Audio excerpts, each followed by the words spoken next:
The Veil Jumper and Archery in Dragon Age The Veilguard is actually really fun. It's a running theme so far. Inquisition, my favourite class to play as other than Mage, was probably Archer. And in this one, I think Archer is definitely tied for one of my favourite playthroughs.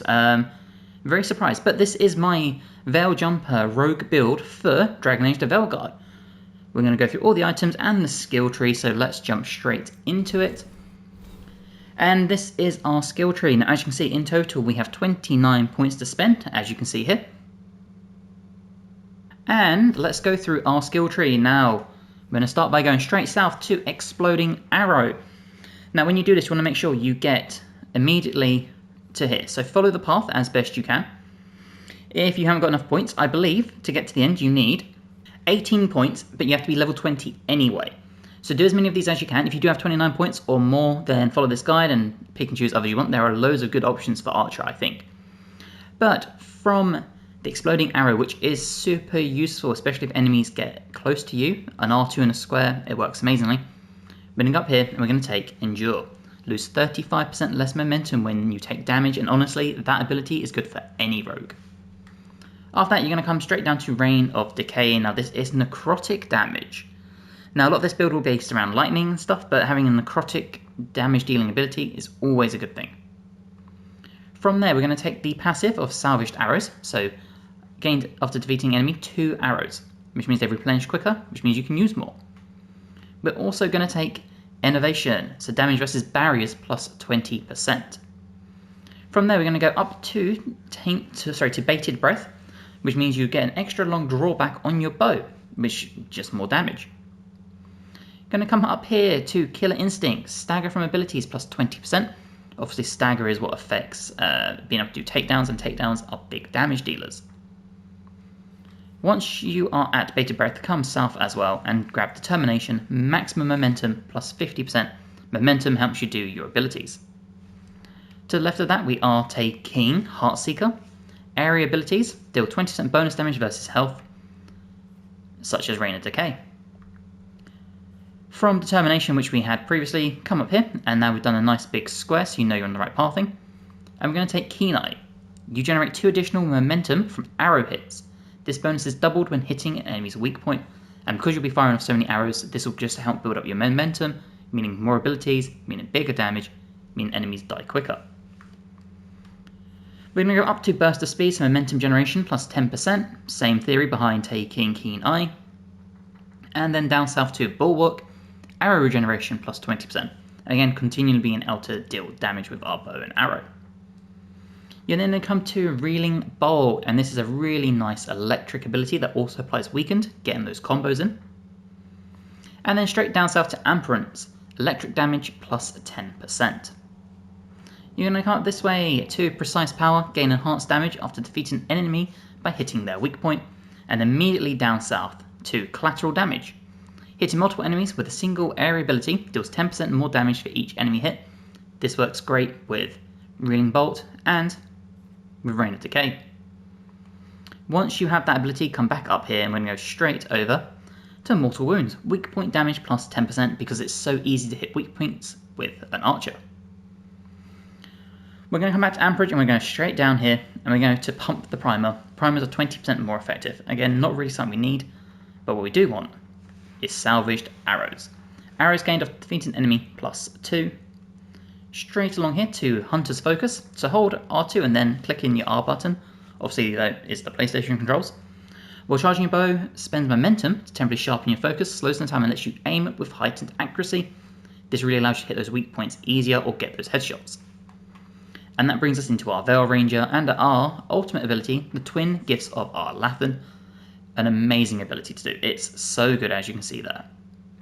Straight down south gives us our ability of Storm's Path, another really big electric ability that is 100% worth having.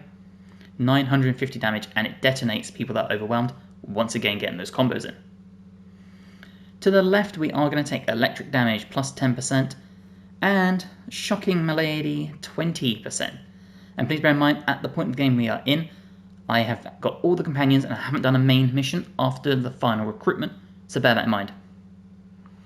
Now, once we're back in the hub here, we come back over to where we were with Salvaged Arrows, and we're going to come over here to Lightning Quiver. This basically means you now have a choice between your abilities you can use. If you want to get rid of the necrotic one, you could, or you can leave it in for enemies that are weak to necrosis. But we're going to come to the left and we're going to take Strong Draw. Charged bow damage plus 10%. And we're just going to go in a straight line, taking all the abilities until we get back to our central hub where we started. So that gives us Poisonous Precision. Defeat an enemy by hitting them in the weak point grants necrotic weapon. We're going to take Maximum Arrows plus 2.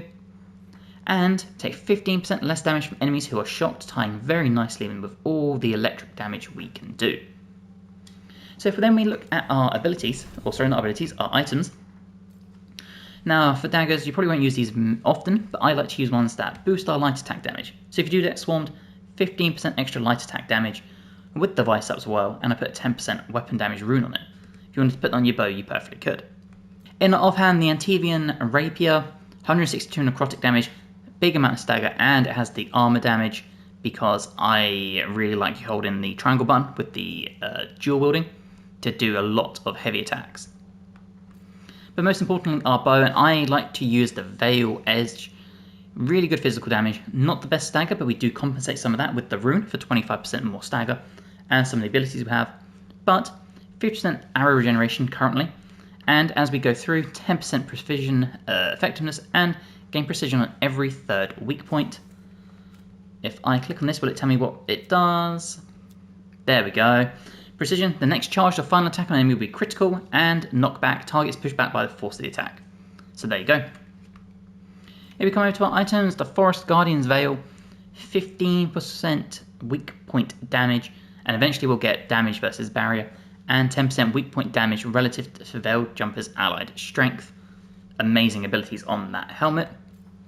Going to pair that with the Duelist Coat. Now that might sound really weird, but 4 maximum arrows, 20% hip fire damage, 300 stagger on every 4th arrow shot will eventually unlock, and to time with our electric damage, I've put a rune of 20% electricity resistance. For your items, the Tincture Kit, 20% healing received and 1,000 damage. 1,000 healing. The Heart of Andraste, 20% enhanced damage, 10% enhanced damage effectiveness, and again enhanced damage on takedown. The Gravel Opal, 20% ranged attack damage plus 2 arrow maximum with a rune. Eventually you will get 15% weapon damage and 50% ranged attack damage versus barriers. Again, ties very nicely into this helmet where eventually we'll do more damage against barriers. And the Brass Root, 20% shocked damage and eventually 20% damage versus shocked enemies and plus 25% shock duration, tying very nicely into the other things we have from our skill tree, and with a rune on it for 25% arrow regeneration. If we come over to our runes, we are using Scorch, just if we need some fire damage, Fortify, in case we get swarmed as an archer, to give us you invulnerability, and most importantly, the rune you will probably use the most, Shatter. Ranged attacks break through enemies' guard for 10 seconds.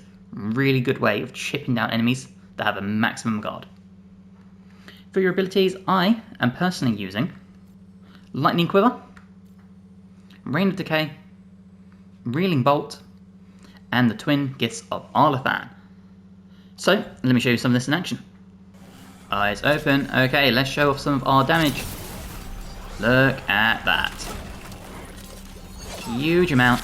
We can see this enemy has guards, so if we target him and do our little hip fire, you can see we do a lot of damage even through armoured attacks. If we do our abilities, look at that. And then finally we have our ultimate,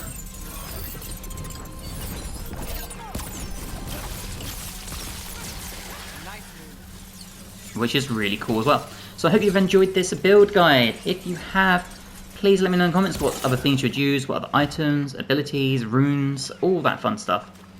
If you haven't already and you would like to, please drop the video a like, it helps me amazingly. Subscribe to the channel for more build guides. And hopefully, I'll see you guys in the next one. Bye guys.